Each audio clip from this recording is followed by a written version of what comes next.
नमस्कार, आदाब। टीबीजे मीडिया में आपका स्वागत है। दुनिया भर की तमाम खबरें लेकर हाजिर हूं मैं सैयद नजीर। नजर डालते हैं इस हफ्ते की दुनिया की महत्वपूर्ण खबरों पर।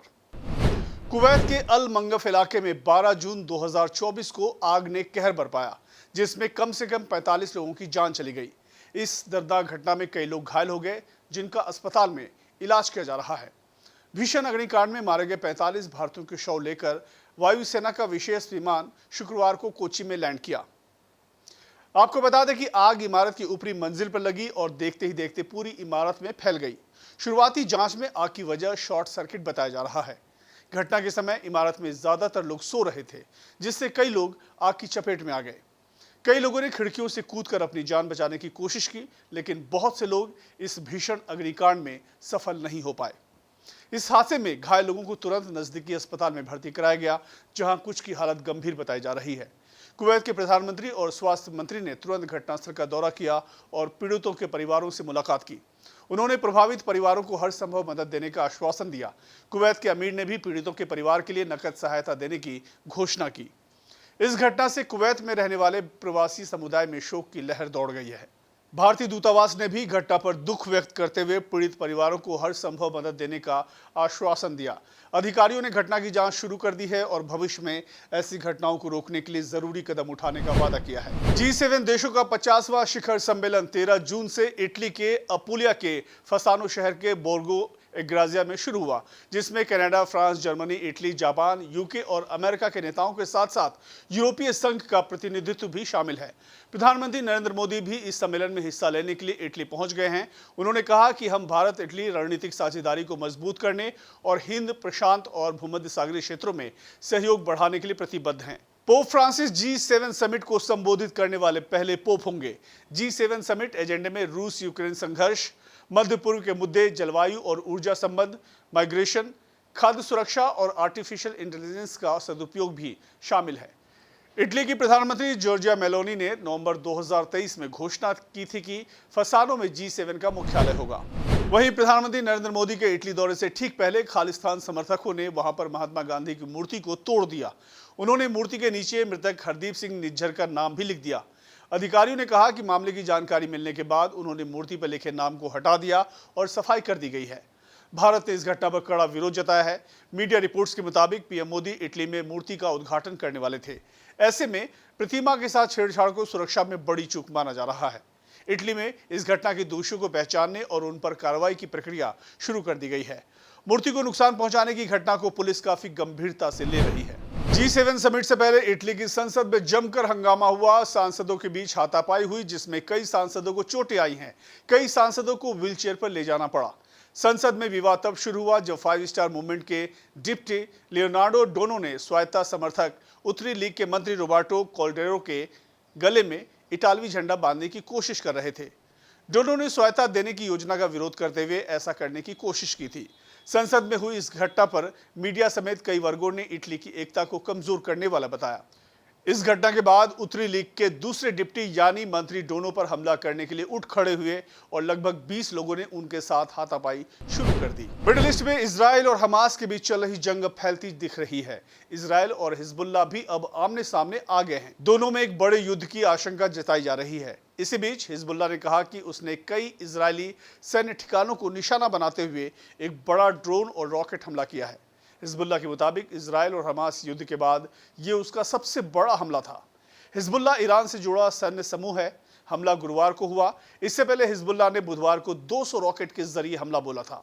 हिजबुल्लाह ने कहा कि उत्तरी इजराइल में हमला उस इजरायली हमले का जवाब है जिसमें उनका सीनियर कमांडर तालिब अब्दुल्ला मारा गया था। बदला लेने के लिए हिजबुल्लाह ने हमला किया है। अल जजीरा की रिपोर्ट के मुताबिक हिजबुल्लाह ने गोलान हाइट्स सहित 15 इजरायली ठिकानों को निशाना बनाने के लिए 150 रॉकेट और 30 विस्फोटक ड्रोन का इस्तेमाल किया। इजराइल हमास युद्ध शुरू होने के बाद यमन के हुती विद्रोहियों ने जहाजों को निशाना बना रहे हैं।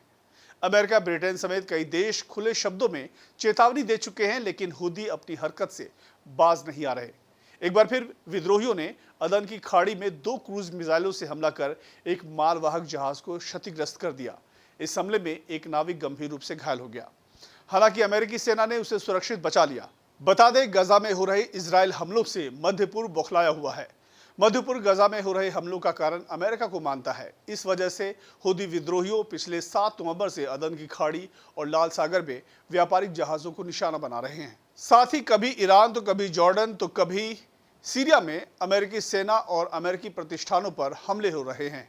हालांकि इससे अंतर्राष्ट्रीय शिपिंग में मुश्किलें पैदा हुई है। हाल ही में यूक्रेन ने एक बड़ा सैन्य हमला किया जिसमें रूस के S-400 मिसाइल सिस्टम को नष्ट कर दिया गया। इस हमले के लिए यूक्रेन ने अमेरिका से मिले अटैकमस रॉकेट का इस्तेमाल किया। क्रीमिया में हुए इस हमले में रूस के 2 S-400 लॉन्चर और 1 रडार तबाह हो गए। रूस का यह मॉडर्न एयर डिफेंस सिस्टम अब अमेरिकी मिसाइलों के सामने कमजोर साबित हो रहा है। भारत के लिए खबर चिंता का विषय है क्योंकि भारत ने रूस से 5 S-400 सिस्टम खरीदे हैं। इस घटना से भारत की सुरक्षा और सैन्य तैयारों पर सवाल उठ रहे हैं। S-400 को दुनिया का सबसे शक्तिशाली एयर डिफेंस सिस्टम माना जाता है, लेकिन यूक्रेन के इस हमले ने उनकी क्षमताओं पर संदेह पैदा कर दिया है। न्यूजीलैंड ने किसानों के विरोध के बाद बर्फ टैक्स को रद्द कर दिया है। इस टैक्स का मकसद मवेशियों द्वारा उत्सर्जित मीथेन गैस पर कर लगाना था। पिछली लेबर सरकार ने 2022 में इसे शुरू किया था, लेकिन नई केंद्र दक्षिणपंथी सरकार ने किसानों के आर्थिक नुकसान के डर से इसे रद्द कर दिया। अब सरकार तकनीकी साधनों के माध्यम से उत्सर्जन को कम करने पर ध्यान दे रही है। इस फैसले का किसानों ने जमकर स्वागत किया, लेकिन पर्यावरणविदों ने इसकी आलोचना की है क्योंकि इससे जलवायु परिवर्तन के प्रयासों को नुकसान पहुंच सकता है। कतर एयरवेज की एक उड़ान में एयर कंडीशनिंग सिस्टम खराब हो जाने से विमान के अंदर अत्यधिक गर्मी हो गई। गर्मी से परेशान होकर कई यात्रियों ने अपने कपड़े उतार दिए। यात्रियों ने इस स्थिति की शिकायत विमानन कंपनी से की और सोशल मीडिया पर भी अपनी तकलीफें साझा की। इस घटना ने एयर कतरवेज की व्यवस्थाओं पर भी गंभीर सवाल खड़े कर दिए हैं। एयरलाइंस ने इस मामले की जांच शुरू कर दी है और यात्रियों को हुई असुविधा के लिए माफी मांगी है। हाल ही में लास अमेरिकाज इमिग्रेंट एडवोकेसी सेंटर और IAICES की ओर से अमेरिकन सिविल लिबर्टीज यूनियन और एक अन्य ग्रुप ने बाइडेन के खिलाफ एक मुकदमा दाखिल किया है। बाइडेन ने हाल ही में दक्षिणी सीमा पर शरणार्थियों के प्रवेश पर प्रभावी रूप से रोक लगा दी थी, जिसका विरोध करते हुए समूह ने दावा किया कि राष्ट्रपति का यह फैसला ट्रंप सरकार के दौरान उठाए गए कदम से ज्यादा अलग नहीं है, जिस पर अदालतों ने रोक लगा दी थी। इस मुकदमे से साफ हो गया है कि बाइडेन की कार्रवाई की वैधता पर जोर डाला जा रहा है। व्हाइट हाउस के इंटरनल डिस्कशन के महीनों बाद सीमा पर शरणार्थियों की एंट्री पर रोक लगाने का फैसला किया गया था। ACLU के वकील ली गैल्ड्रंट ने कहा कि शरण लेने वालों पर प्रतिबंध लगाए जाने के बाद हमारे पास मुकदमा दाखिल करने के अलावा और कोई ऑप्शन नहीं बचा था। बुधवार को अमेरिकी देश कांगो की राजधानी किनशासा के पास दर्दनाक हादसा हुआ, जहां एक नाव पलटने से कम 80 लोगों की मौत हो गई। घटना के वक्त नाव में लगभग 270 लोग सवार थे। कुछ लोगों ने तैरकर अपनी जान बचाई। अफ्रीकी देशों में ऐसे हादसे नए नहीं है। हादसे की जानकारी देश के राष्ट्रपति फेलिक्स तेस्ते ने दी है। राष्ट्रपति भवन की ओर से जारी बयान में कहा गया कि इस दुर्भाग्यपूर्ण घटना के कारणों की जांच के आदेश दे दिए गए हैं ताकि भविष्य में ऐसी आपदा फिर न हो। दुनिया भर की तमाम खबरों में फिलहाल इतना ही। बने रहिए TVJ मीडिया के साथ। धन्यवाद।